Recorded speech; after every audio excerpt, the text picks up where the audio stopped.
チャンネル紹介動画作りました。知ってます。これ話しますね。私通知が来たから真っ先に見たんです。そしたら、白雪のところの字幕が白鳥になっててすぐに連絡したんです。間違ってますよって。そう、それで慌てて公開停止してアップし直しました。登録者の方に通知が2回送られたのはそういう理由です。申し訳ないです。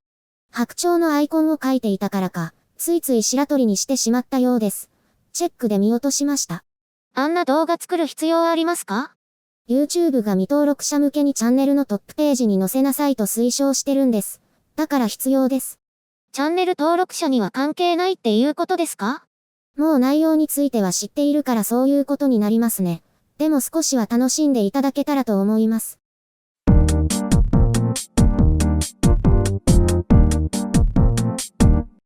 今年のアカデミー賞で世界の注目を集めたばかりの韓国映画界ですが、新型コロナウイルスの影響で、その脚光どころか灯火までも吹き飛びそうな現状だそうです。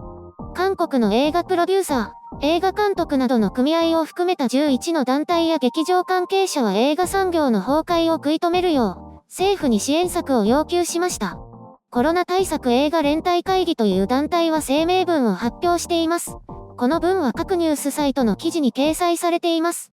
映画観客数が昨年と比べて 85% 減少し、過去最低を記録していることから、韓国映画産業は今絶体絶命の危機を迎えた、などとし、映画館の売上高が約 80% を占める韓国映画産業の特性上、映画館の売上高減少は、今後の映画産業の崩壊を意味する、と声を上げています。このままいけば大量失業が連鎖的に発生し、韓国映画の競争力が弱体化して産業自体が崩壊してしまうと警告しています。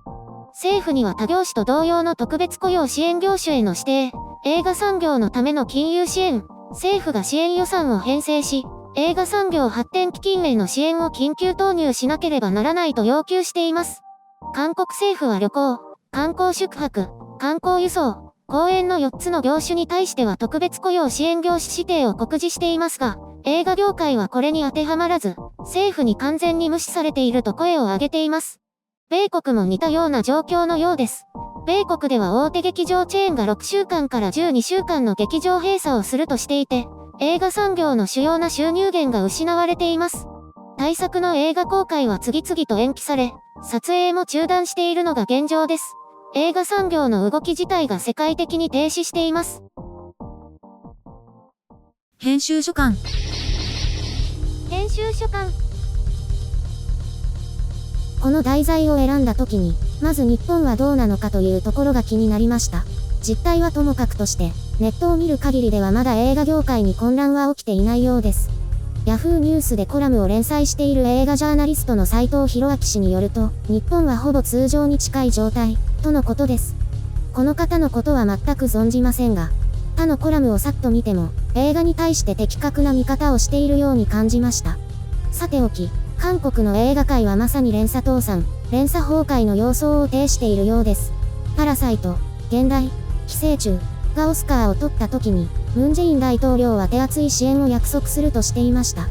そして3月16日に発表した特別雇用支援業種指定告示では、映画を除いた4業種を指定して、映画界を唖然とさせました。韓国文化体育観光部は、映画発展基金賦課金という映画、ビデオ産業振興のために入場券の 3% を徴収する制度の支払い遅延に対し、滞納加算金を年末まで免除。さらには13日から5億7000万ウォン、約5700万円を投じ、全国の映画館の貿易消毒支援事業を開始したとソウル新聞は報じています。どちらもあまりにも小さな支援であり、しかも映画館に限定されたものとなっています。映画産業というものがあったかどうか覚えてないかのような姿勢に関係者はさぞかしがっかりしたことでしょう。どうして除外されたのかは全くの謎です。貿易消毒支援事業はまだ良いとしても、観客数が激減して収入が減っているのに、そのうちの 3% の支払いを延期してもらってもほとんど何も起きないでしょう。支援指定業種から外され、苦しい窮状を訴えるために協力して声を上げたようですが、じゃあこの状況に対して業界はどのような努力をしたのでしょうか。効果があるかどうかわかりませんが、座席に対して観客数を少なめに設定して、例えば最大で5分の1までしか入れないようにして観客を呼ぶとか、これは契約上の問題や技術的な問題もあるかと思いますが、オンデマンド公開の形を目指すとか、訴えはわかりますし、除外された悔しさも理解しますが、こういう状況でもうどうしようもないんだから政府が何とかしてくれ、というのもちょっとどうなのかと考えるところであります。無視されたら声を上げるのは重要ということも理解した上で。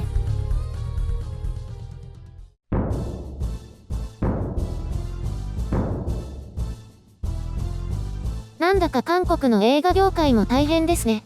あっという間に潰れちゃうんですね。大手のシネコンに限らず、映画館は維持費に莫大なお金がかかりそうですからね。家賃だけでもとんでもない額ですよね。なので観客が入らないというのは死活問題に直結するようですね。これってプロスポーツも似たようなものですよね。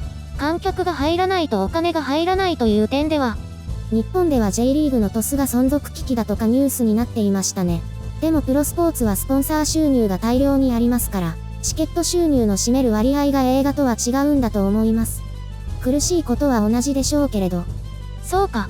映画は映画館が8割を占めるってありましたもんね。これは日本と比べてどうなんですか？それはちょっとわからない。あれ？映画関係の知り合いいましたよね。某配給会社の人とか。あとは映画関係の会社と取引ありませんでしたっけ？配給会社の人は10年以上前に出産を機に引退してるし、そういう部門だったかもわからない。それとあの人とは直接的にはそれほど親交がなくて、お父さんとだから。ああ、ソリティアの社長さんね。うちは過ぎて2人にしかわからないから、それ。あと、取引があったのは動画配信関係だからちょっと違うんですよね。私の周りのインディー映画の人たちはまたこれとは全く違うように思いますし。ところで、韓国映画って結構良い作品が多いと思うんですけど。この前のパラサイト以外に1回だけ一緒に見に行きましたね。新幹線です。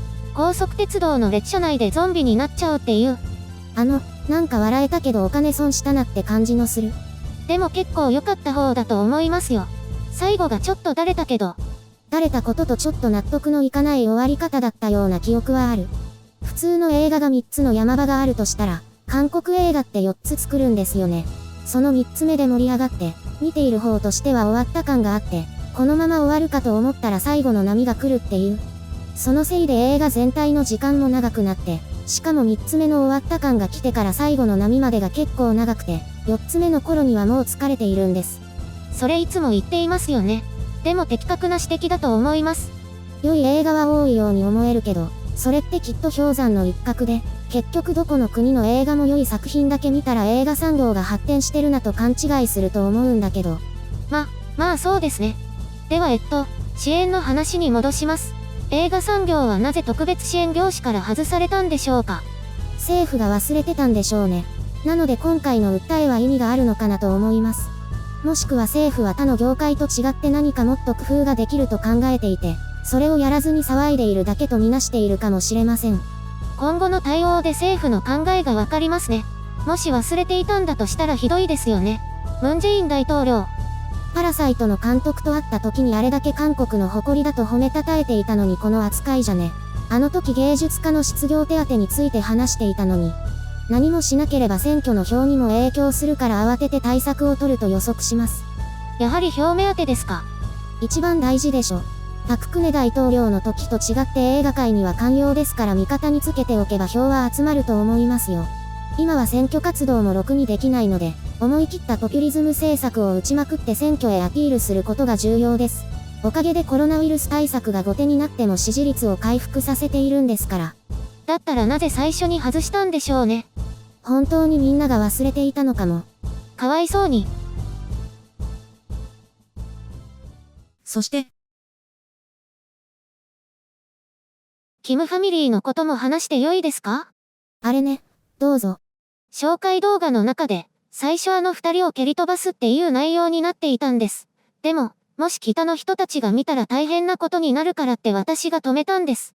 途中で一度見せたんですよね。そうしたら猛然と抗議して。確かに一指導者を蹴り飛ばすというのは行き過ぎだと思います。敵対国ですけど不謹慎かなと思いました。適切なご指摘ありがとうございます。私のプロデューサー能力ってすごいと思いました。でも私が拗ねたら、体当たりなら OK みたいに言ってましたよね。私はそれを却下しました。で、結局後ろからそーっとって展開ですね。あれなら OK だと思います。でも一応不敬でしょ。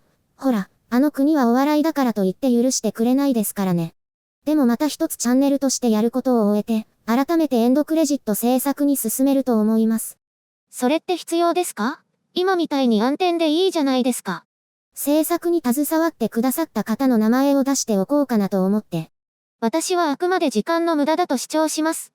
ほら、またこの話をするともう暗くなり始めていると思います。